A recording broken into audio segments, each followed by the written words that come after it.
Salam alaikum and good day to you all. Welcome to Zir News 24's main news bulletin.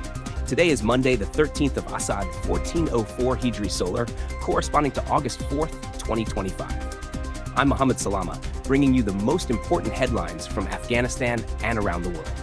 First, the top stories. Belgian coalition parties have called for an immediate halt to all military and non-military support for Israel amid its ongoing attacks on Gaza. Hamas says it is ready to coordinate with the Red Cross to deliver humanitarian aid to Israeli captives held in Gaza. The White House accuses India of funding Russia's war in Ukraine through oil purchases. Stay with us as we bring you the full details shortly. But first, follow us on social media: TikTok, Facebook, Instagram, X, and YouTube at ZirNews24. Your support helps us bring you more independent news coverage. Let's begin. These and more stories coming up. But first, Hamas ready to cooperate with Red Cross for aid to Israeli captives.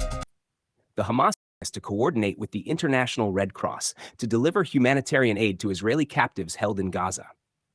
However, Hamas emphasized that this cooperation would only be possible if permanent humanitarian corridors are established and Israeli airstrikes are halted during aid distribution.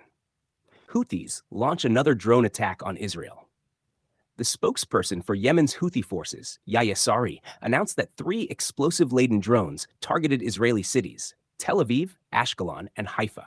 He stated that these attacks were carried out in support of the Palestinian people, as a gesture of solidarity with Gaza's starving population, and in response to the desecration of Al-Aqsa Mosque. Saree reiterated that the Houthis will continue their support until the war ends and the blockade of Gaza is lifted. Australia pledges $13 million in humanitarian aid for Gaza. Australia's Department of Foreign Affairs and Trade has pledged $13 million in aid to humanitarian organizations providing food and medical assistance in Gaza. The announcement came a day after tens of thousands of Australians staged mass protests in support of the Palestinian people. Athens mayor rebukes Israeli ambassador over Gaza. Athens Mayor Haris Doukas issued a sharp response to Israeli Ambassador Noam Katz, stating that Greece does not need democracy lessons from those who kill civilians and children. This came after Ambassador Katz criticized Athens municipal authorities over anti-Israel graffiti on city walls, claiming it made Israeli visitors uncomfortable. Doukas reaffirmed that Athens has consistently stood against violence and racism, but will not accept lectures on democracy from a nation responsible for daily civilian deaths in Gaza due to bombings, hunger, and thirst. He also criticized the ambassador for focusing solely on graffiti while ignoring the ongoing genocide in Gaza. Belgian parties demand immediate halt to support for companies operating in Israel. 2 coalition parties in Belgium's Flemish regional government, the Christian Democrats and Flemish Progressives, have demanded that the Flemish Investment and Trade Agency immediately suspend all financial and commercial support to Belgian companies operating in Israel, citing Israel's continued brutal attacks and blockade of Gaza. This demand follows a previous call from the opposition Green Party, which urged the agency to close its office in Tel Aviv. Christian Democrat leader Sami Madi stated that promoting economic ties with Israel directly contradicts Belgium's support for strict economic sanctions against Tel Aviv. The Flemish parliament is scheduled to hold an emergency session on Gaza on August 14th. Although the Flemish government has banned direct arms exports to Israel since 2006, a recent court ruling now also prohibits the transit of military equipment through Belgium. Furthermore, coalition parties are also advocating for suspending the EU-Israel cooperation agreements and halting joint scientific projects. Meanwhile, Israel's brutal offensive on Gaza, which began on October 7, 2023, continues unabated. So far, nearly 61,000 Palestinians have been killed, the majority of them women and children. The relentless bombardment has devastated Gaza, leaving its people on the brink of famine.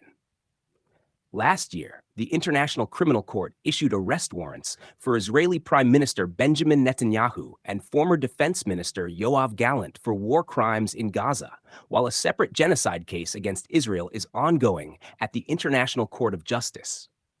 However, the United States continues to obstruct these legal proceedings. White House accuses India of funding Russia's war in Ukraine. Senior White House advisor and close ally of Donald Trump, Stephen Miller, has accused India of indirectly funding Russia's war against Ukraine through its oil purchases from Moscow. Speaking to Fox News, Miller stated that buying Russian oil is akin to financing the war effort and described it as unacceptable. Indian officials have yet to issue a formal response to these accusations. Tragic boat incident off Yemen coast, 65 dead, 74 missing. The International Organization for Migration has reported that at least 65 African migrants have died after a boat capsized near Yemen's Abyan province. 12 individuals were rescued, while 74 remain missing. According to reports, the boat was carrying 154 Ethiopian migrants when it encountered difficulties near Yemen's coast, leading to the tragic incident. That concludes today's International News Roundup. For more updates, follow us on our social media platforms: Facebook, Instagram, X, formerly Twitter, YouTube, and TikTok. You can find us at Zier News 24. Until our next bulletin, may God be with you.